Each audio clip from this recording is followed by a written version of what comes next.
প্রিয় ছাত্রছাত্রীরা, কেমন আছো তোমরা সবাই?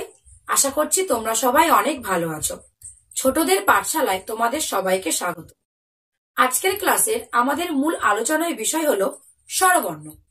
প্রায়শই দেখবে অনেক ছোট বাচ্চারা যখন লেখা শেখে তারা ইংরাজি অ্যালফাবেট অর্থাৎ এবিসিডি খুব সহজেই লিখতে পারে এবং সেটা তারা লিখতেও চায়।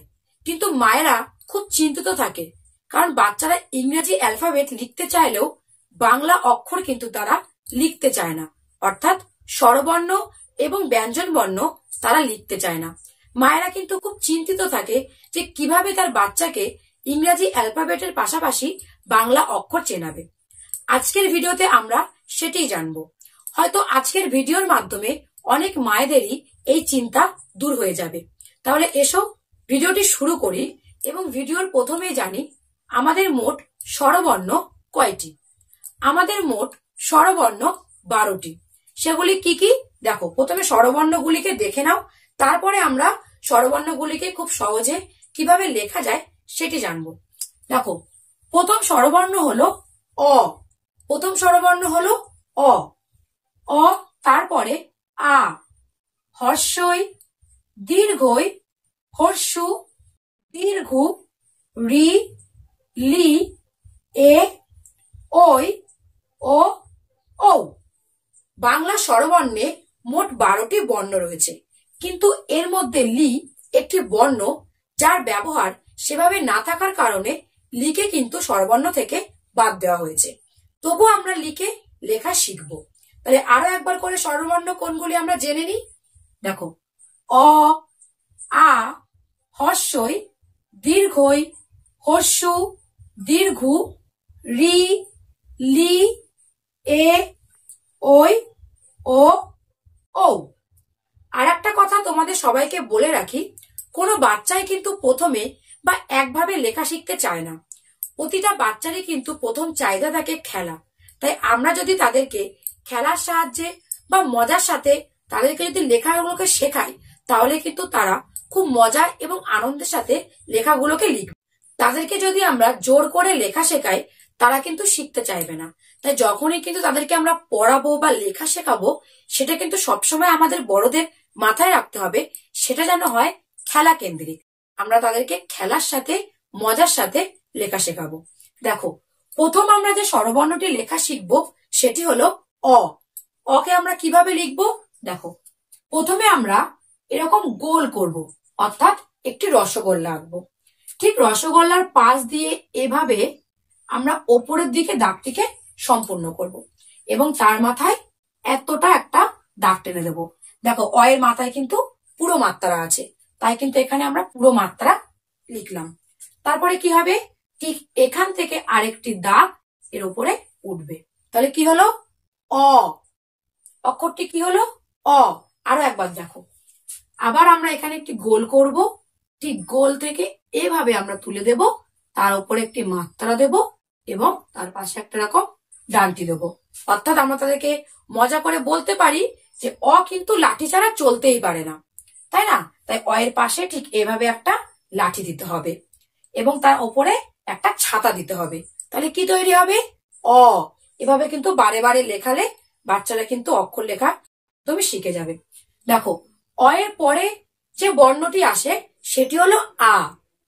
অ এবং আ দুটি বর্ণের মধ্যে কিন্তু অনেকখানি মিল আছে।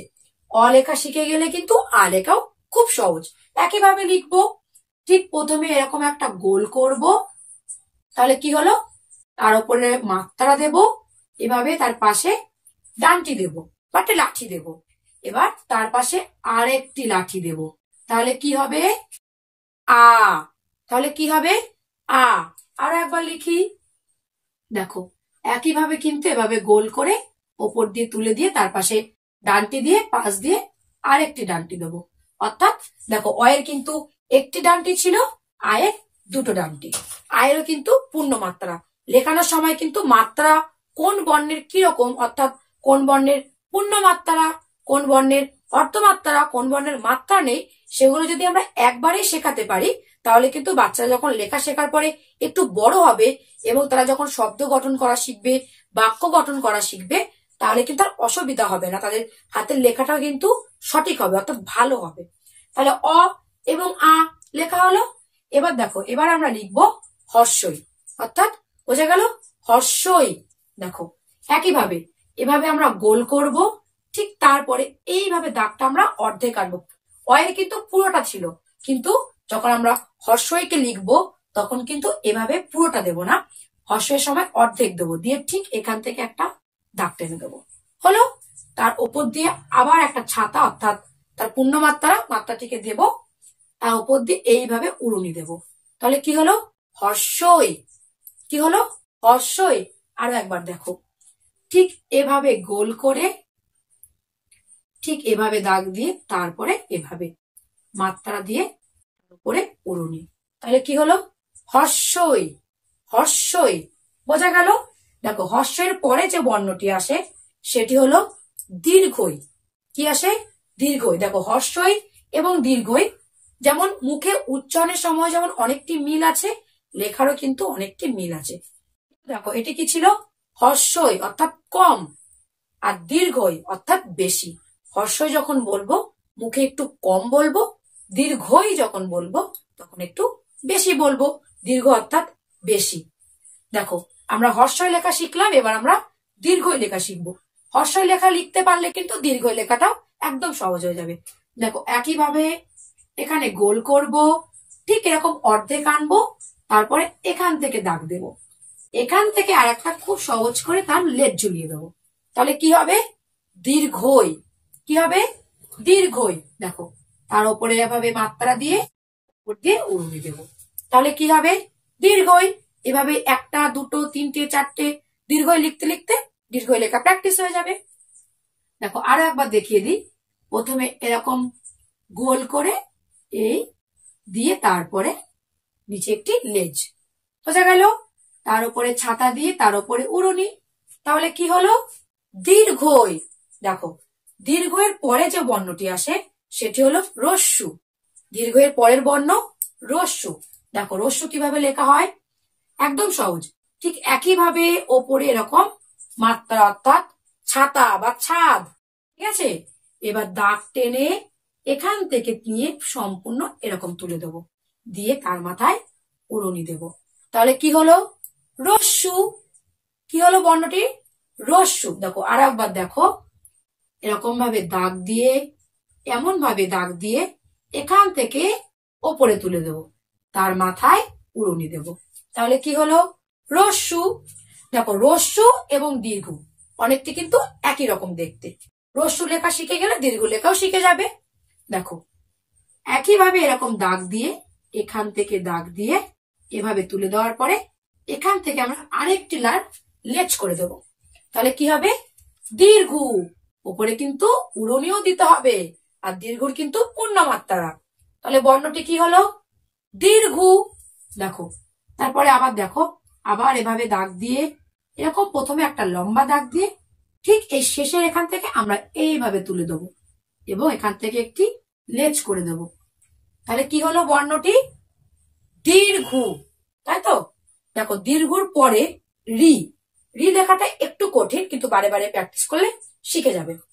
দেখো রি প্রথমে আমরা এরকম অর্ধমাত্রা দেবো। রি এর কিন্তু অর্ধমাত্রা, রি কিন্তু পূর্ণ মাত্রা নয়।